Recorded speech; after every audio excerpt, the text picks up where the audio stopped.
자, 우리가 계속 북한의 핵 능력에 대해서 이야기를 하고 있는데 북한이 이번 핵실험 때 의도적으로 폭발력을 낮췄을 거다라는 분석도 나오고 있습니다.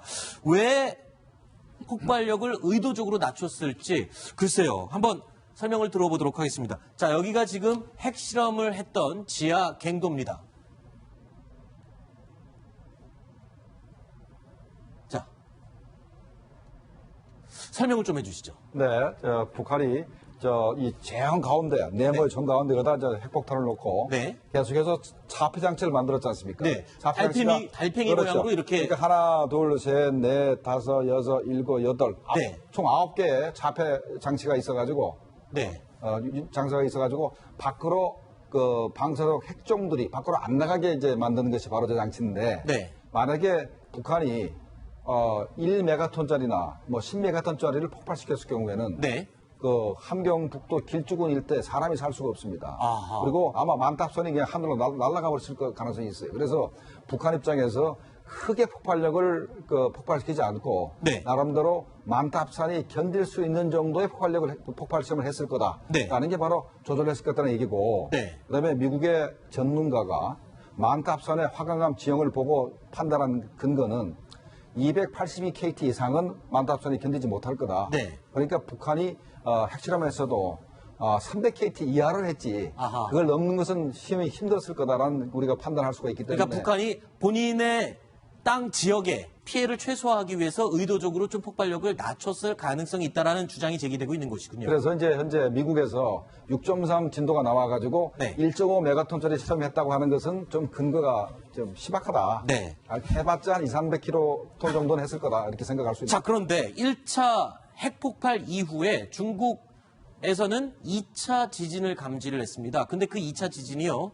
핵폭발로 인해서 인근 건물이나 지형이 무너져 내리는 그런 지진일 것이다라고 추측을 했습니다. 그렇다면 자, 방금 말씀하신 게 피해를 최소화하기 위해서 힘을 낮출 정도로 그렇게 신경을 썼다면 건물이나 이런 시설들이 무너졌다. 그러면 그 안에 내부의 방사능들이 유출돼서 지역이 심각하게 오염됐을 가능성도 있다고 이런 얘기도 들리는데요.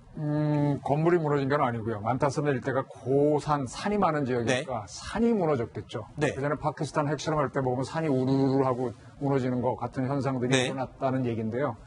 아마 그 흙들이나 이 토속이 무너져 내리면서 네. 덮어버리기 때문에 방사능 누출은 쉽지 않을 겁니다. 지금 또 미국에서 WC-135 그 비행기를 아마 해서 제논이나 크립톤을 채취하려고 할 텐데요. 네. 글쎄, 그 얼마나 잡힐지 궁금한데 안 나왔을 가능성을 배제 못합니다. 네. 제가 조금 추가 설명드리면 핵폭탄이 폭발하면은 처음에는 바깥으로 해서 일단 산이 약간 뜨게 됩니다.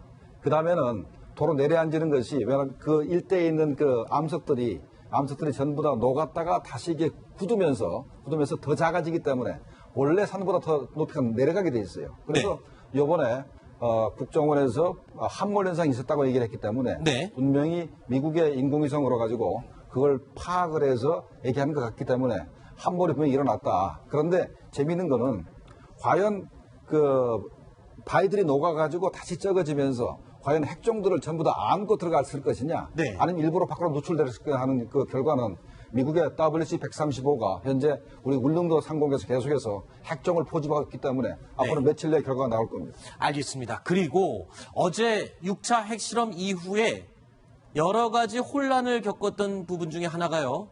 미국과 중국 그리고 우리 정부가 측정한 지진의 강도가 달랐다는 겁니다.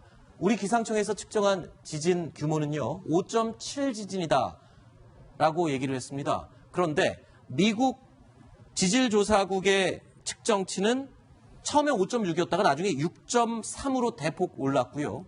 그리고 중국도 발표한 수치는 우리 지진 강도보다 규모보다 훨씬 높았습니다. 이렇게 되면 지진 규모 0.2가 올라갈 때마다 그 위력이 2배씩 증가한다고 봤을 때 굉장히 많은 차이거든요. 그러면 이거 왜 차이가 나는 겁니까? 왜 미국, 중국이 측정한 값과 우리나라가 측정한 값이 왜 달라지는 겁니까? 그 이유가 뭡니까? 우리는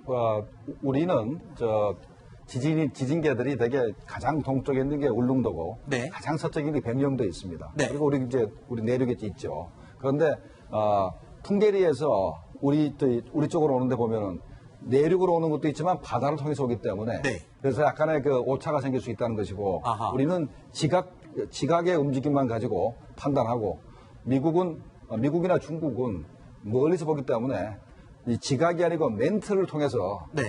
힘이 오는 것을 측정하기 때문에 오히려 뭐 멘트로 가는 것이 더 정확하다는 얘기도 있고 한데 그러면은 지금 미국과 중국이 측정한 훨씬 더 규모가 큰 수치가 더 정확할 수가 있다. 그 말은 곧 폭발력이 훨씬 더 강했을 수 있다. 이런 거잖아요. 그런데 꼭 저는 그렇게 생각 안 하는 것이 예. 지진계를 갖다 놓은 게 제가 청와대에 있으면서 네. 제가 주로 갖다 배치를 많이 했거든요. 네.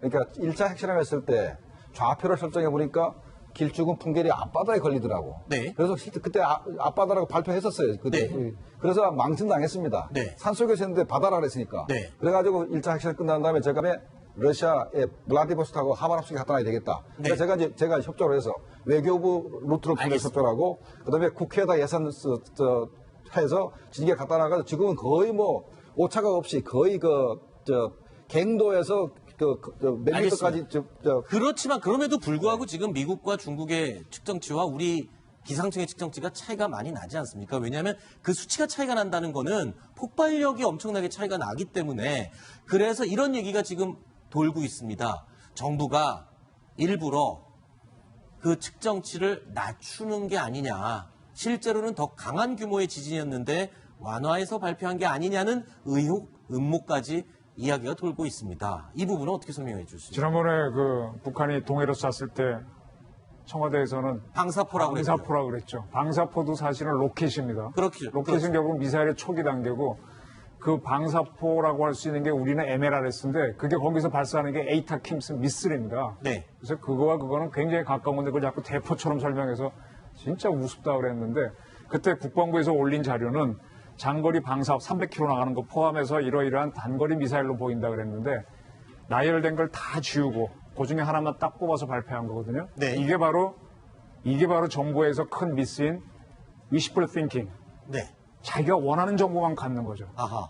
여기서 정확한 판단 안 해, 정확하게 모르니까 몇 개를 나열해서 그중에 우열순위는 있겠지만 그중에 순위 무시하고 자기 원하는 것만 얻는 게 정보의 미스가 오고 두 번째로 청와대에 모인 사람들이 그런 성향의 사람들이라면 이거 맞지 해서 한 가지 생각하고 하는 그룹 띵크. 네. 이 그룹 띵크하고 위치풀 띵킹 단어가 어디서 나오는 거냐면은 그 미국에서 쿠바 사태 때 네. 쿠바를 공격하려고 할 때 케네디 정부 때입니다. 그때 네. 케네디 정부에 있는 모든 사람들이 된다 하다가 그 피그만에서 전멸을 하는 사태를 당합니다. 그래서 네. 미국 정치학에서 그게 앞으로 이건 안 된다, 정치학은 안 된다 나오는데 그런 문제가 있었느냐, 이 지진 문제에서 글쎄 모르겠어요. 저는 저 측정을 하는 건 측정값이 나오기 때문에 그걸 만약에 조정을 했다가 하면 엄청난 사건이기 때문에 저는 알겠습니다. 아마 측정의 차이이지 아마 뭐 네. 그렇게 저는 그럴 리는 없을 것이다. 이 알겠습니다. 정부가 이 팩트를 왜곡했다는 것은 뭐 상상할 수 없는 일이고요. 예. 실제로 이제 과학자들이 얘기하는 것이 우리나라에서 관측한 지진파가 조금 낮을 수 있다라고 합니다. 네. 왜냐하면 앞서 김정봉 교수께서도 말씀하셨다시피 측정하는 위치에 따라서 이 지진파의 그 강도가 달라지는데 네. 우리나라는 이제 동해 쪽에서 이 동해를 거쳐서 오는 지진파를 탐지하게 되는데 이 동해 지질 구조가 굉장히 복잡하기 때문에 이 다양한 곳에서 이 측정한 것을 이제 종합적으로 보정을 해야 되는데 네. 우리나라가 가지고 있는 이 한계치를 가지고 이 측정을 하다 보니까 우리나라가 좀 낮게 나온다. 일반적으로 좀 경향이 그렇다는 것이지 그렇군요. 일부러 축소했다라고 하는 것은 좀 억측일 가능성이 높아 보입니다. 알겠습니다. 자, 계속 북한 핵실험과 관련된 이야기 나눠보고 있습니다.